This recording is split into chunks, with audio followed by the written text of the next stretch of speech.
fam! So ano nga ba mga binili na equipment ni Strange and Strong? So tara, let's check it out! So here with us is the power gauge with crossover.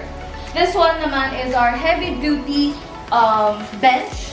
And over here, we can see a set of bumper plates, sled, and a battle rope.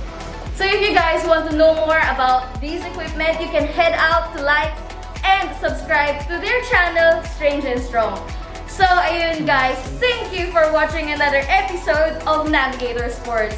So baka hindi pa nakapag-like, like, comment, and share.